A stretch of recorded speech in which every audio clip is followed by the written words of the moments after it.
I'm going to talk about one of the key aspects into dairy farming. That is growing feeds and processing it into what we call silage so that you can use it for a reasonable period of time. Incidentally, I'm one of those who had the conviction that if you want to do dairy farming, you should start, before you buy the livestock, you should first stockpile, grow the feed, stockpile it, prepare it. And that is what I did. And I concentrated on getting the principal feeds. That was the Napier pork chung, which I grew extensively, and also some maize. And when it was ready, I processed it into silage. And that is the point when I started now to bring in the heifers. And it hasn't disappointed me, because the Napier pork chung has grown on well, and we've gone on to process. You know, when Napier is in a well moisturized area, you can cut literally every month. Minimum you can cut 4 times in a year, but in some cases we have even cut up to 6 times in a year if you are to get it. It is only recently with the heavy rains that cut off some of the ways that we had to abandon some of our Napier into some places. So what is the procedure if you are going to make a silage, good silage? Especially I'll talk about the Napier silage. You need it, it would have been better to cut it when it is still young, about 2 months, but we had an overgrown Napier because we could not access the points because of the excessive rain, but still we managed to get it. We had about 50 acres of mature Napier, which we have been feeding about 25 trucks every day. And I had to improvise with 2 tractors, choppers, to do the chopping and then the preparation. So one thing that you need to do, what I do for me, is that I first dig a pit. It's about 3 feet. And unfortunately, it was started when I was not around. It is almost like half a football pitch. It is very large. I came here and I was also astonished. So you dig about 3 feet deep, just to give it the leverage where to start. And then we arrange it. It must be sloping up a little bit. And then I realized that what if it is so wide? What if rain or water came in? And also Napier has a lot of water, especially when you put in the microbes and the rest. So I dug another pit, onto the side. There are actually 2 on opposite sides to absorb or to take in all the excess water that we might be having. So then we start chopping and putting in.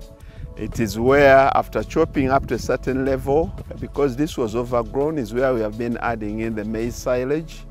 And after adding in the maize silage, then we put in the microbes and then the molasses. Then we compress, the first level. Then we add on more chopping, then we compress, and then it keeps on top piling up until when it becomes a mountain. To continue supporting it in the side, I get some would-be sandbanks, but this is the soil. So I get the sacks, put them onto the sides to give it support. As you can see, those, they are to give it support. Thereafter, we put the topsoil on above, to reduce the heat, but also to continue compressing, so that there is no air that goes through. What is the main essence of trying to grow a lot of Napier? I happen to be onto some of the farmers' forums or the dairy farmers' forums. And not to downplay the concern, at times I get concerned with people concentrating more onto the periphery. Everybody is advising you to get supplements, that you need a high milking cow, you need this supplement, you need that supplement. There are 1,001 supplements onto the market, but not many people are talking about the principal food. I don't know if people do not really understand the word supplement. I think supplement, it is to supplement onto something. So you first prepare the feed, have it in plenty. I'm glad I moved to one part of Uganda and I was able to see a substantial Napier, plantation that challenges mine. At least over the weekend I was in Mbarara. As we entered in Mbarara town, I saw a very large Napier farm. I think it is a government run farm. It is the one that comes next to mine, When you have 77 acres of Napier, you can make more than 1,500 tons of Napier. Incidentally, how did I develop this concept? I feel that it will be the greatest embarrassment of all times that Kachika had so many cows, and at one point during a time frame X, when there was a serious dry spell, his cows ran out of feed.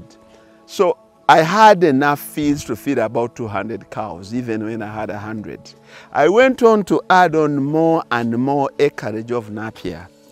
I have Napier that can comfortably feed on full zero grazing more than 400 cows. But what was the intention? Please be mindful of those seasons which will be extreme.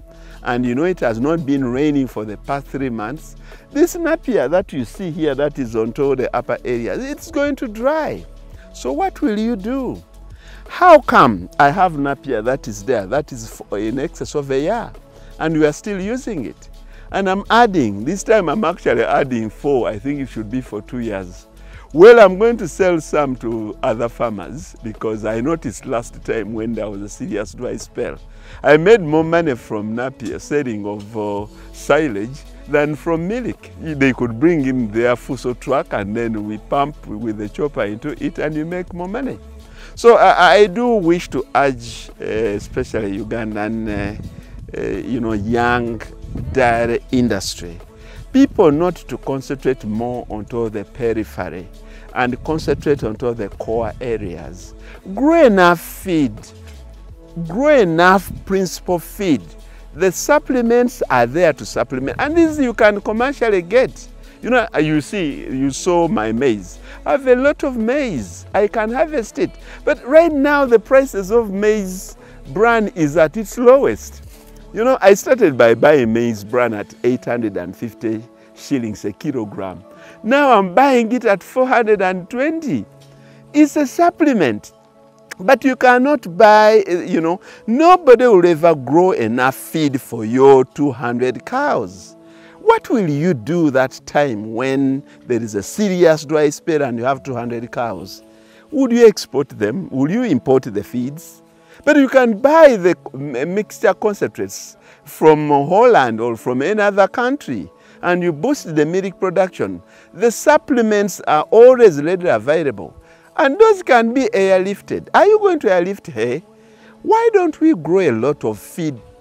The principal component. Are the cows meant to be eating supplements or they're supposed to be eating feeds? And then later on you can supplement them. But I wonder how people put the bulk of their time and concentrate onto supplements. It's the thing that is onto everyone's lips. You supplement with this, you supplement with that. But very few people. I should salute some few farmers. I wish I could mention them by name.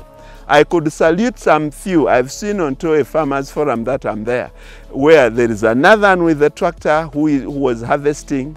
He happens to be my good friend, Kay. And then another one. And those people have my respect because you must grow a lot of feed. In fact, I must say, I'm always disappointed by a person who shows to me a cow with a very big udder telling me it is getting 35 liters of milk per day, but does not show me the garden where he grows the feed for that animal. But he only shows me tins and tins of supplements that he uses. So that's my message. Please let us grow a lot of feed. I gave you last time, I got more money from the selling of feeds. 2 people who are purportedly telling me they are taking it to Nakasongola, but I later learned that they are taking it to a neighboring country. Because those people are in a semi-arid area.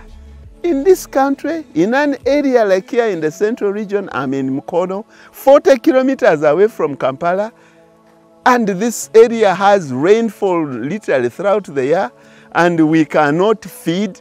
Let's actually grow a lot of fodder, those who are in 2 good areas, so that we can help our friends who are in the semi-arid areas. So that's my message to Ugandans. Thank you.